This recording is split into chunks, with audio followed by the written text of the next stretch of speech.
नमस्कार दोस्तों, stock market investment course के एक नए वीडियो में मैं आप सभी लोगों का स्वागत करता हूं। देखिए दोस्तों, पिछले वीडियो में हम आप लोगों को बताए थे कि आखिर हमें इन्वेस्टमेंट करना क्यों जरूरी है और कहां-कहां पे हम इन्वेस्टमेंट कर सकते हैं। अगर आप उस वीडियो को देखना चाहते हैं तो लिंक है नीचे डिस्क्रिप्शन में, नहीं तो ऊपर आई बटन पर भी क्लिक करके आप उस वीडियो को देख सकते हैं।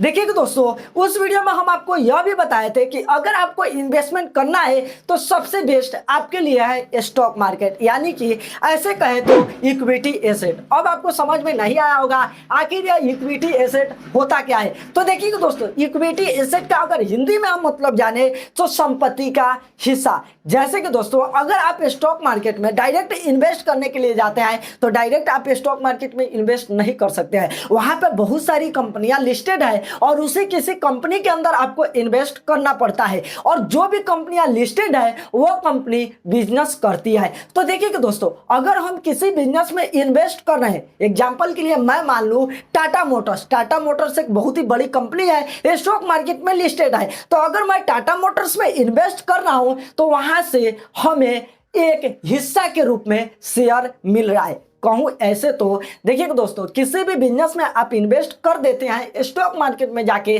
तो वहां पर दोस्तों उस कंपनी का आप एक हिस्सा हो जाते हैं। जैसे कि अगर मैं टाटा मोटर्स में इन्वेस्ट कर दूं तो टाटा मोटर्स जो कंपनी है ना, उस कंपनी का कुछ हिस्सा मुझे मिल जा रहा है। यूं कहे तो उस कंपनी में मेरा भी मालिकाना हक बन जा रहा है। वह भले ही हमारे पास एक ही शेयर क्यों ना हो, उस कंपनी में मेरा भी हिस्सा बन चुका है। तो यह जो कंपनी से हमें हिस्सा के रूप में शेयर मिलता है, इसी को हम इक्विटी एसेट कहते हैं। तो अब दोस्तों आप अच्छा तरीका से समझ गए होंगे कि आखिर यह इक्विटी एसेट होता क्या है। अब दोस्तों, यहां पर जो भी लोग स्टॉक मार्केट इन्वेस्ट करने के लिए आते हैं वो लोग बिगिनर होते हैं, उन्हें कुछ भी स्टॉक मार्केट के बारे में पता नहीं होता है। तो कुछ ऐसी जानकारियां हैं जो कि उन्हें देना बहुत ही ज्यादा जरूरी है। जैसे कि व्हाट इज स्टॉक मार्केट, आखिर यह स्टॉक मार्केट है क्या। अगर स्टॉक मार्केट को आप आसान से भाषा में समझना चाहते हैं तो स्टॉक मार्केट एक ऐसी जगह का नाम है जहां पे इन्वेस्टर या ट्रेडर्स अपने स्टॉक को बाय या सेल करते हैं।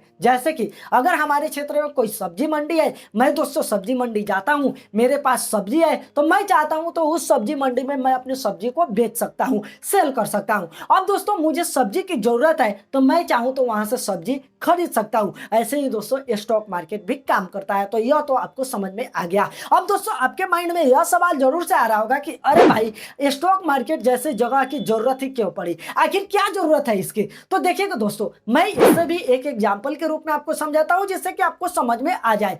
मान के चलिए मैं कोई बिजनेस स्टार्ट करता हूं एबीसी प्राइवेट लिमिटेड के नाम से। अब दोस्तों मैं इस बिजनेस को बहुत ही अच्छा तरीके से चलाता हूं, हर साल मैं इससे अच्छा खासा प्रॉफिट जनरेट करता हूं। अब दोस्तों 5 साल के अंदर मैं इस कंपनी से 1 करोड़ का प्रॉफिट जनरेट कर लेता हूं। अब दोस्तों मेरा यह बिजनेस अच्छा खासा चल रहा है, मैं चाहता हूं कि इस बिजनेस को पूरे इंडिया में एक्सपेंड करूं जिससे कि हमारा बिजनेस बढ़े, हमारा कंपनी बड़ा हो और ज्यादा से ज्यादा हम पैसा कमाएं। अब दोस्तों यहां पर जब मैं जोड़ने के लिए आता हूं, हिसाब किताब करता हूं, तो दोस्तों मुझे पता चलता है कि पूरे भारत में मुझे अगर अपने बिजनेस को एक्सपेंड करना है तो मुझे कम से कम 50 करोड़ रुपए चाहिए। अब भैया ये अब काफी बड़ा रकम हो जाता है। तो दोस्तों जो लोग नए बिजनेसमैन होते हैं उनके पास तो इतना पैसा होता नहीं है, तो उनके पास 2 ऑप्शन होता है इस पैसा को जुटाने के लिए। सबसे पहला कि वो बैंक के पास जाए, बैंक से लोन ले और बैंक को इंटरेस्ट पे करे, ब्याज दे। लेकिन दोस्तों जो नए बिजनेसमैन होते हैं ना, उनके लिए भैया ये ब्याज वाला जो झमेला है ना, काफी बड़ा झमेला है, आगे चल के बहुत ही ज्यादा दिक्कत हो जाता है। तो इसे मैं दोस्तों स्किप कर देता हूं। अब दोस्तों मेरे पास जो दूसरा ऑप्शन है वो है कि मैं अपने कंपनी का कुछ शेयर बेच दूं इन्वेस्टर को और मैं इन्वेस्टर से मैं पैसा ले लूं, पब्लिक को मैं अपने कंपनी का शेयर बेचूं और उनसे पैसा लूं। अब दोस्तों यहां पर मैं अगर एक इन्वेस्टर के पास जाता हूं, 2 इन्वेस्टर के पास जाता हूं, तो कोई भी इतना बड़ा रकम मेरे बिजनेस में इन्वेस्ट करने से बहुत ही ज्यादा डरेगा। अब दोस्तों डरेगा तो दोस्तों मुझे एक दो इन्वेस्टर से काम तो हमारा चलेगा नहीं। अब यहां पर हमें चाहिए बहुत सारा इन्वेस्टर। अब बहुत सारा इन्वेस्टर चाहिए तो यह बहुत सारे जो इन्वेस्टर है ना, वो हमें एक ही प्लेटफॉर्म पे मिल जाएंगे जिसका नाम है स्टॉक मार्केट। तो यहीं से स्टॉक मार्केट का कॉन्सेप्ट स्टार्ट होता है। तो यह तो दोस्तों आप समझ ही गए। अब दोस्तों हम बात करते हैं कि आखिर हम इन्वेस्टर से, पब्लिक से पैसा कैसे ले सकते हैं और हम अपना शेयर कैसे दे सकते हैं। आखिर स्टॉक मार्केट में हम अपने कंपनी को किस तरीके से लिस्ट करा सकते हैं। देखिए, सबसे पहले तो आपको अपना कैलकुलेशन करना पड़ेगा कि कितना का आपको रिक्वायरमेंट है। उसके बाद दोस्तों आपको अपने कंपनी का आईपीओ लेके आना पड़ेगा, इनिशियल पब्लिक ऑफरिंग। इसमें होता क्या है कि दोस्तों लॉट में आप इन्वेस्टर को शेयर देते हैं और डायरेक्ट इन्वेस्टर से आप पैसा लेते हैं। अब दोस्तों इन्वेस्टर को शेयर मिल गया और इन्वेस्टर से पैसा कंपनी के पास चला गया। अब कंपनी के पास चला गया तो कंपनी के पास पैसा हो गया। अब उस पैसा को वो अपना स्पेंड कर ली, अपने जो कि बिजनेस में लगा ली। अब दोस्तों आगे चल के जो इन्वेस्टर शेयर को बाई किया है, अब दोस्तों उन्हें जरूरत पड़ गया पैसे की, अब उस शेयर को बेचना चाहते हैं। तो अब क्या होगा, इस समय स्टॉक मार्केट ही काम करेगा। इस समय तो कंपनी खरीद नहीं सकती क्योंकि कंपनी तो उस पैसे को अपने बिजनेस में लगा दिया, वो तो शेयर खरीद नहीं सकती।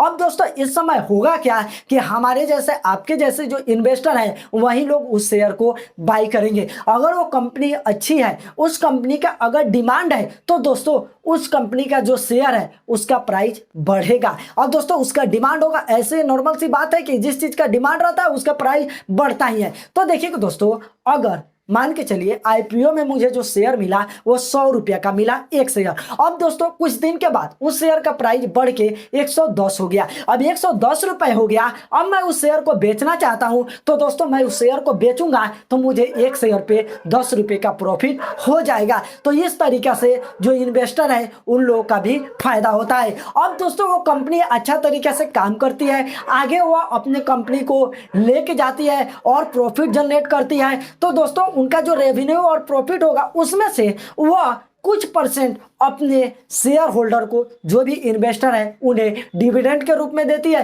कुछ कंपनी तो अपने प्रोडक्ट के ऊपर जो उनके इन्वेस्टर हैं उनको डिस्काउंट देती है। तो यह दोस्तों आप समझ जाइए। अब दोस्तों यहाँ पर यह जो पैसा है, जैसे कि जो हम शेयर लिया है, पैसा दिया है, तो अब अगर मान के चलिए लॉट में एक शेयर मुझे 100 रुपये का मिला है, तो अगर मैं उस शेयर को बेचना चाहता हूं, अभी उस शेयर का प्राइस 110 रुपया हो गया है। अगर दोस्तों मान के चलिए मेरे पास 1000 शेयर होता तो दोस्तों हमें साफ प्रॉफिट 10 शेयर का होता।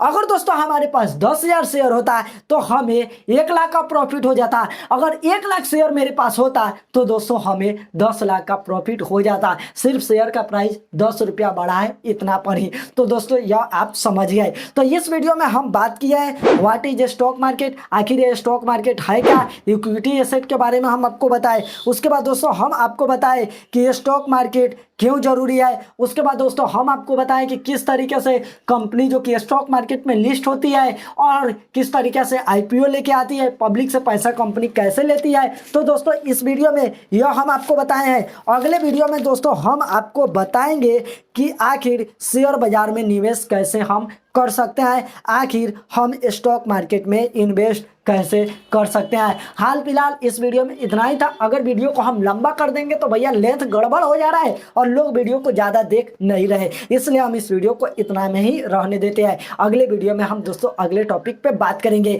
और दोस्तों यह हमारे कोर्स का दूसरा वीडियो था। पहले वीडियो को आप देखना चाहते हैं या पूरे कोर्स को आप देखना चाहते हैं तो लिंक है नीचे डिस्क्रिप्शन में, आप जाके देख सकते हैं। चलिए दोस्तों अगले वीडियो में मिलते हैं, तब तक के लिए बाय।